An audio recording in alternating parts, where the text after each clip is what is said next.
Hello, hello, and welcome. It is time for another edition of the Black Belt Newscast. It is August 22nd, 2025. We have so much to talk about this week. I'm Cindy, I'm publisher. I'm Todd Prater, writer. All right, so we have a litany of things to talk about, but first, I always like to say that our stories come from Black Belt News Network. So if you have any additional questions about the stories that we've written or talked about today, go check out blackbeltnewsnetwork.com and you will see more information about it. Sign up for our daily newsletter. It's free. All of our headlines come to you at 3 o'clock. And that way you can read each day what's been happening all day. We get a lot of our reads from there. And you can also send your news to news@blackbeltnewsnetwork.com. We are a community project here. Yes. Doing this together, we can't be everywhere. And we are always looking for stories and information. What do you need to know about? And what do you have to share with your community? Send it to us. You can also become a community correspondent. We love having folks that come and work for us, that help us get into all the events and the nooks and crannies of the Black Belt because we can't be everywhere. So send us your news. All right. So let's get started with some bummer news about the St. James Hotel closing again. Yes. Unfortunately, the St. James just is not making it. We talked to owner Jim Lewis, and he said that he's hoping that at some time in the future it'll open back again. But Spire Management put out a press release on social media a couple of days ago saying that the St. James is closing and it's going to be gone for a while. One of the most historic hotels in the state. Unfortunately, it's just not been able to keep up with times right now. So we'll just have to follow this story, Cindy, and find out where it leads. Because as we know, it closed down for a short time in March to, he said, reboot. Mr. Lewis had said that. And they got the new management in there. It had closed down for renovations. It's actually closed down many times, but always managed to come back. So hopefully we can get it to come back in the near future. But this time, maybe not close down again. But we are unclear if it's going to be under new ownership or not. That's we true. actually have really great background information in our latest story that we ran in print and online about, it was purchased by Jim Lewis's company, Raglan, and they bought it in 2021 for $400,000, but then they put $5 million into these redevelopment efforts and nice renovation. Has a great ghost story. It's just but it has had it's had a restaurant come and go, the Sterling restaurant. So we hate to see it go. Hope that it will reopen again, and whether it's under new ownership or not, it's unclear. Or new management, we don't even the reasons for this particular the exact reasons have not been given yet, so we just all we can do is just hope that it does get opened back up somehow. We can switch gears for a second and talk about some growth. International paper. There was an announcement today from the Economic Development Authority in Selma, Dallas County, and they are expanding International Paper at their Riverdale mill. Tell us more about that.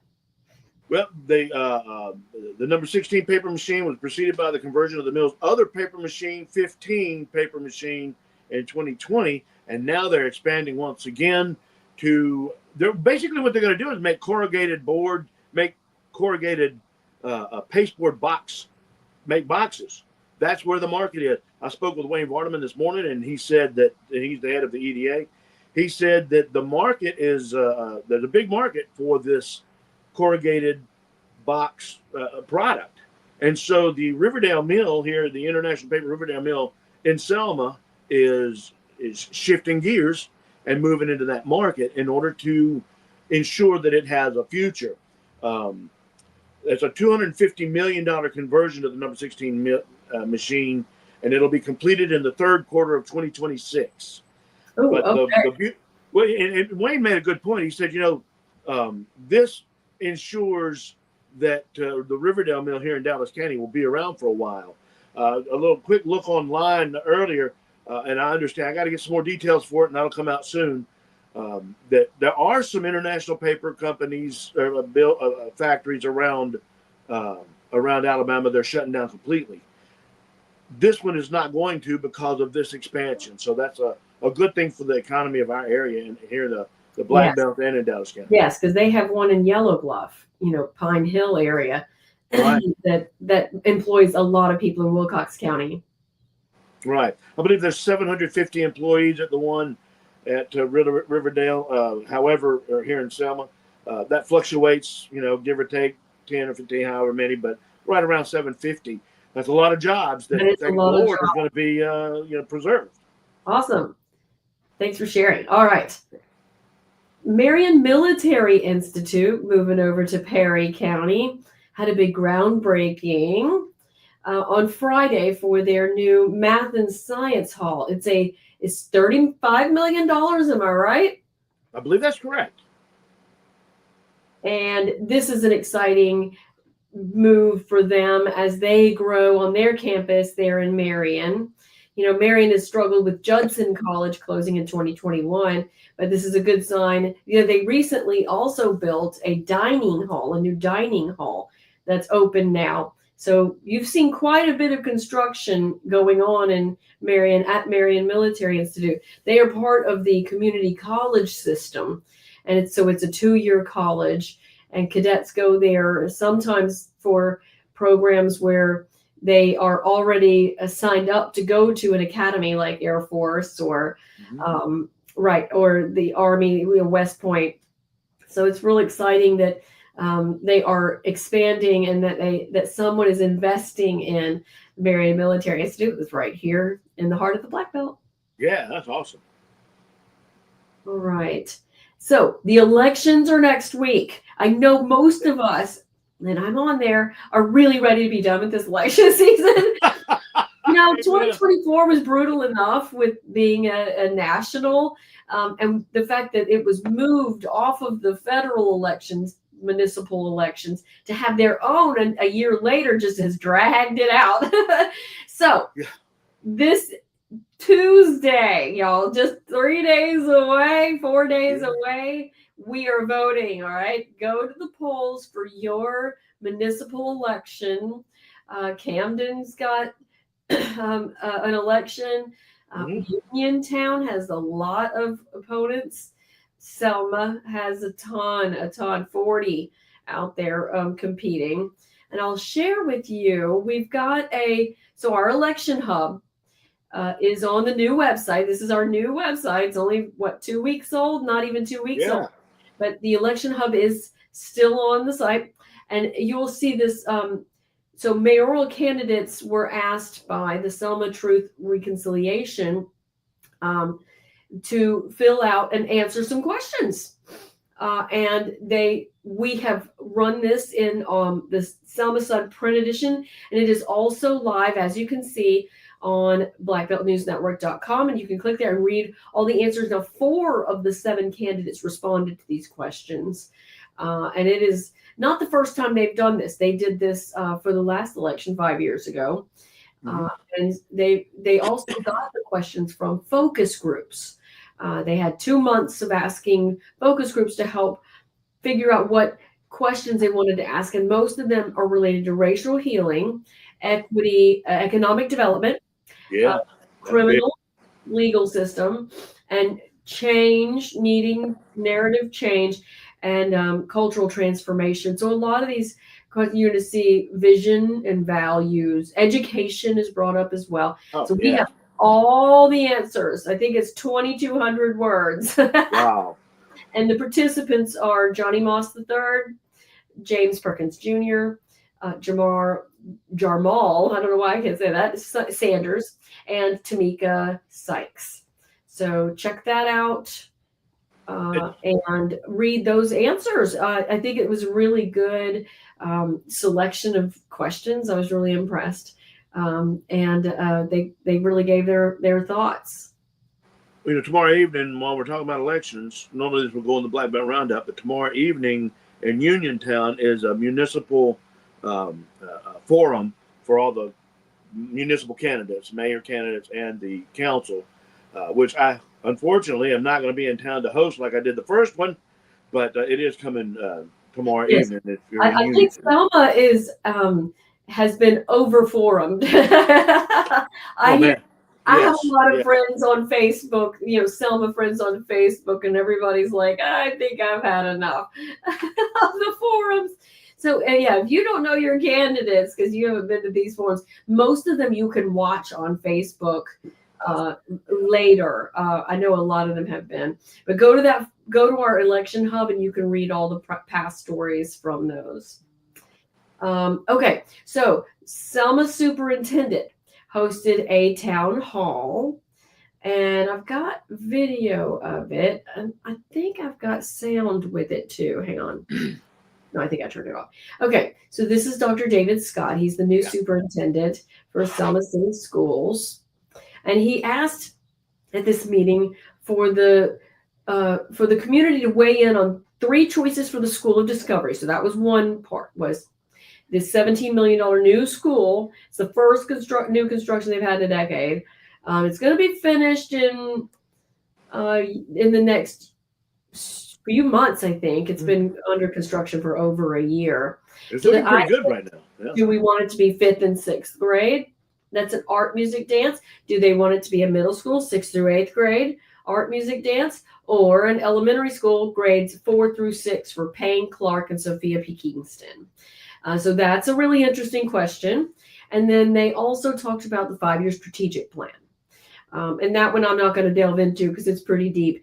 But go check out blackbeltnewsnetwork.com because there is a pretty in-depth story talking about the different parts of that 5-year strategic plan and see if it's something that you think is on the right track or if it needs to be altered at all. So that was that town hall meeting. Cool.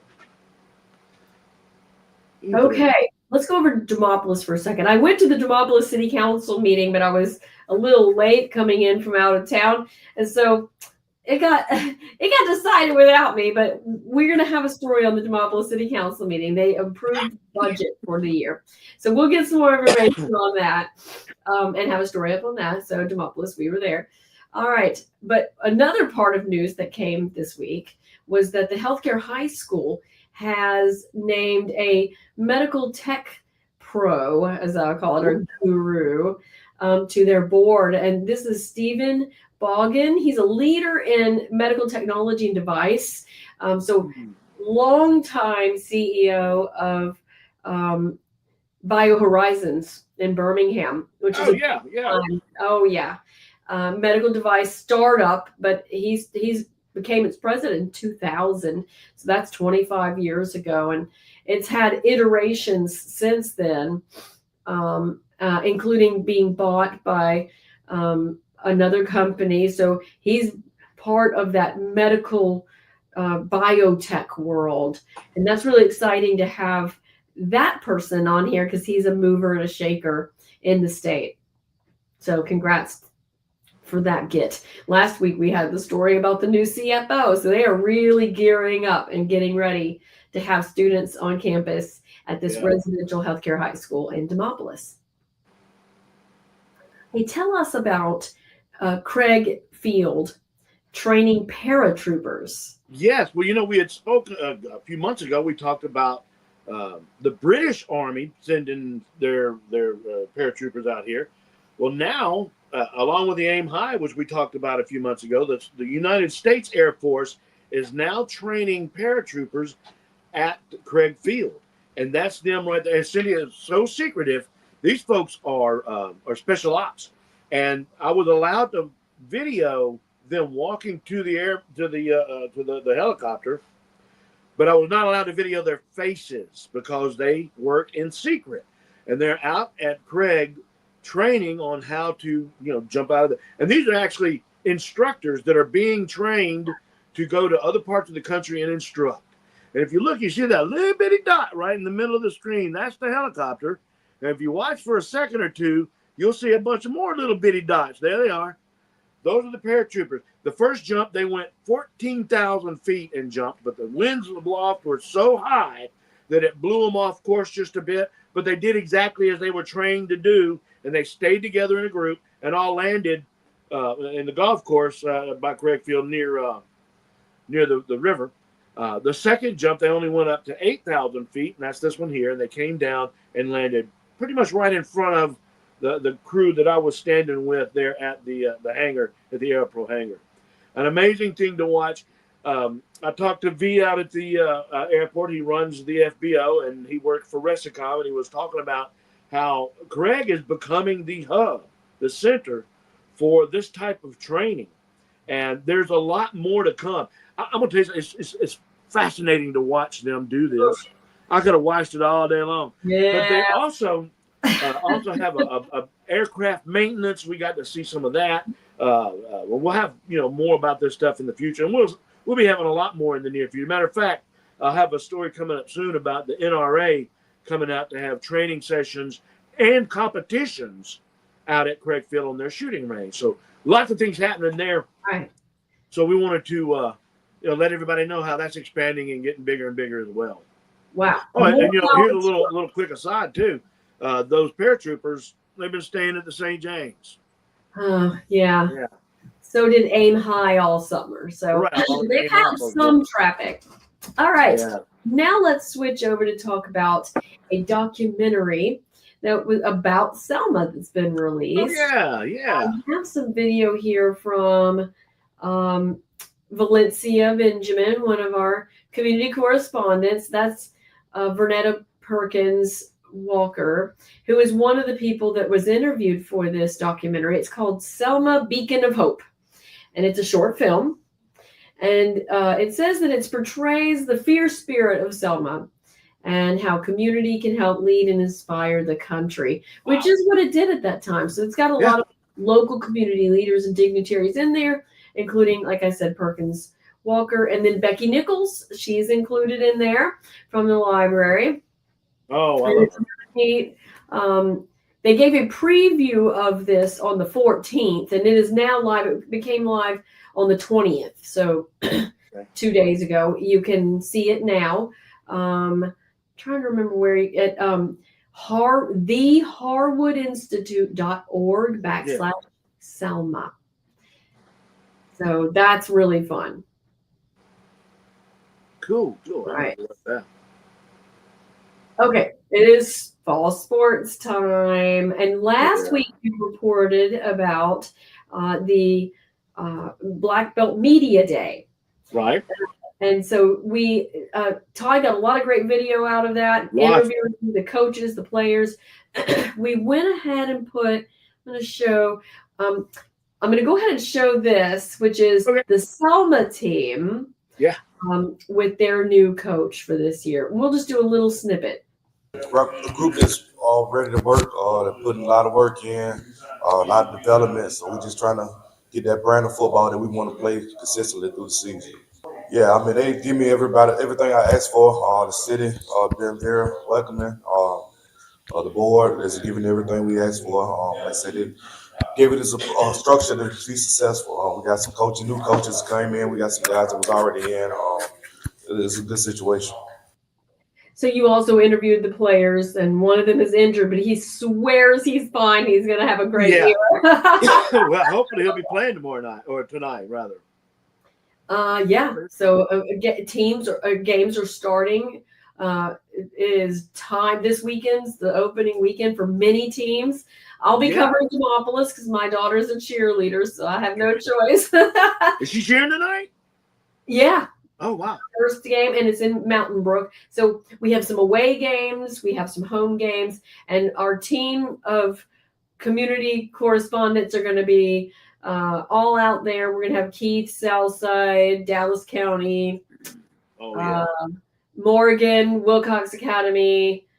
I don't know. I can't keep up with all the week. Everybody out there covering a lot of the sports. If there's a team that you want to help us with, if you're out there and take pictures, please, by all means, send us And we send us those photos, videos. We will share it here. And also, we will have a scoreboard. Our football scoreboard will start Saturday after we get all of it compiled after Friday night. Cool. And we'll have more of these videos too from the media days throughout the weeks to come. So be watching for those also. Yep, we'll trickle those out. This one's on YouTube now and on our website under multimedia. All right.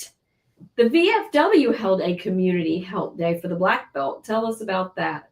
They did, and I'm going to tell you something. If you went down Kings Bend Road today, it was packed with people from all over the Black Belt that came to the VFW for help. It was a community help day. So this was civilians as well as military.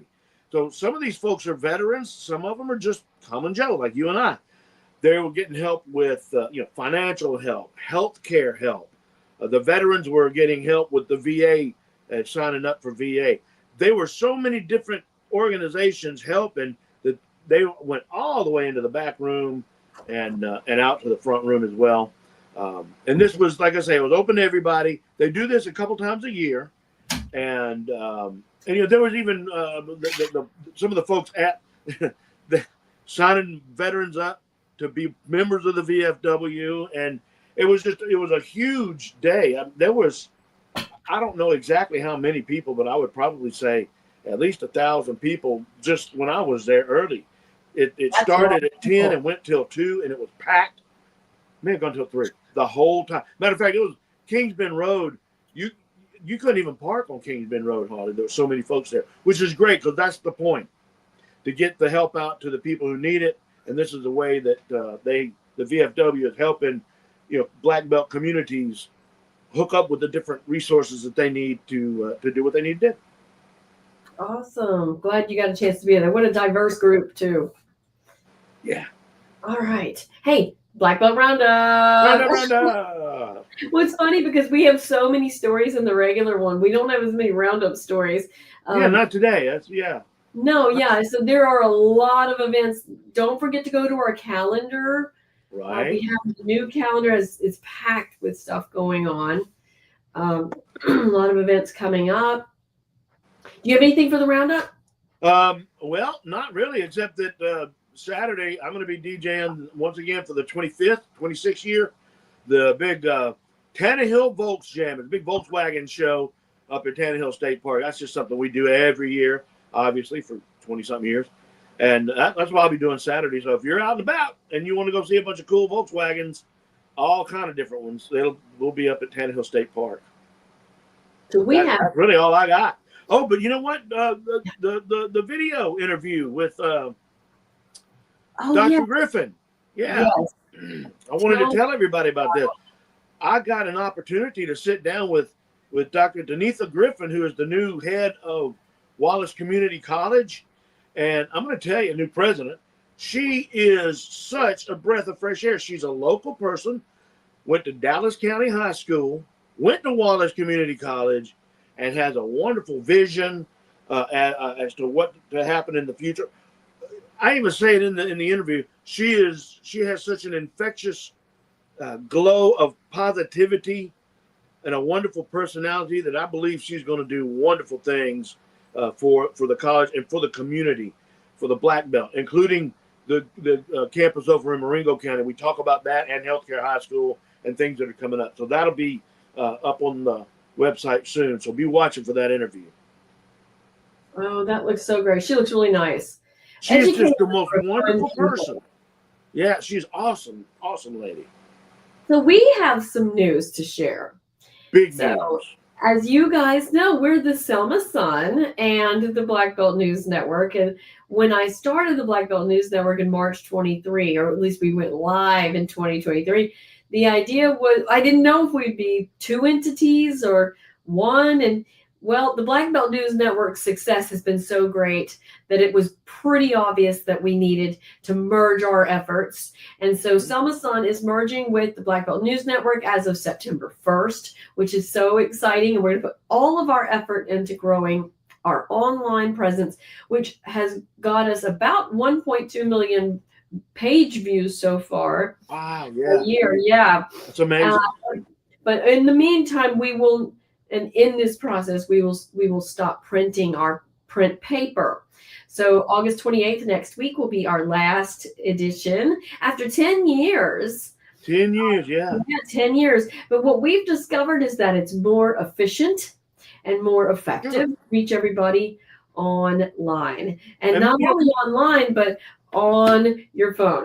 That's it. I was going to say, most people get their news on their phone. Yeah. Of our those mobile devices are the go-to source for information. So, print, I hate to say it, but print newspapers are seeing a drop in readership.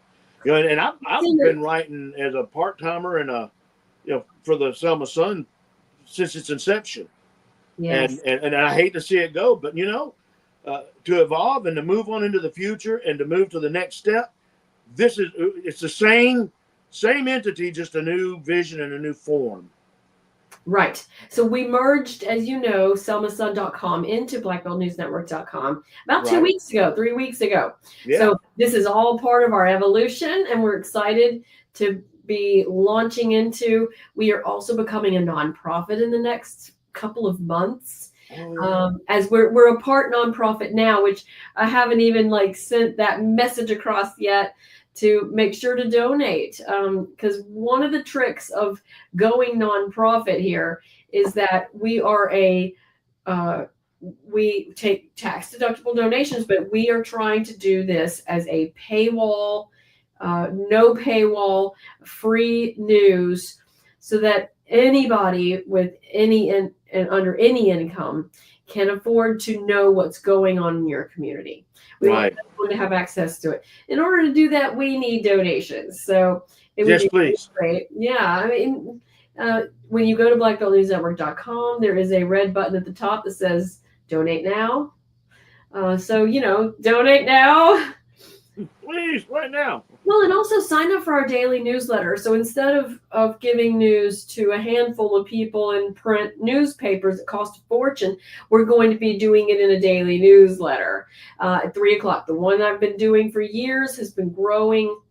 And this is a really great way of delivering news. And we want to be where you are, and you're telling us that you're reading us online. So we're meeting you there, and we're going to grow it and grow it. It's exciting. We're really excited for the future. We are. All right. I think that's everything. Wow. I thought we were going to go over 30 minutes, but look at us.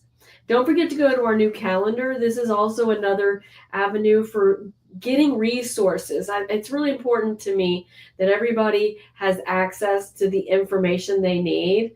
Let me see if I can go to I'll show you what the calendar looks like. Yeah, so here is our calendar, local events. And you can see it's Edmondites has their Spades and Dominoes Day. Food pantry giveaway days. Food giveaway days is big for us. We want you to know if you're in need where to go to get that. All right, see, it's just a lot of events. It's packed. Yep, Levitt Amp. I know they announced that they've got a gospel night. So it's August 23rd. It's Saturday. Oh, yeah. Yeah, they're doing some really great stuff. Okay. And I'm going to be uploading all the quarterback club or some of the quarterback club stuff. I'll probably get them to do most of it. But don't forget, August 26th is kickoff night for the quarterback club. And we'll have that information on the calendar. That's where all those kind of events are going to be. That's the best place for them. Tuesday's election day. Vote. It is your voice. It's your right in a democracy. Polls open at 7 and close at 7. So 7 to 7, you got 12 hours. Yes. All right. We will see you guys next week. Email us. Let us know what you want to hear from us. One thing you didn't say when you told them about our change, you did not remind them that this is not going away. This newscast is here. It's staying. So one of the best parts about the Black Belt News Network merger is that we're just going to amp up what we've been doing. And the Black Belt Newscast has been very popular. Yeah. We get about 1,000 views a week. And so we are going to be here and continue to be here for you guys. And we'll see you next week and do it again. And we'll do it again next week. See you then. See ya.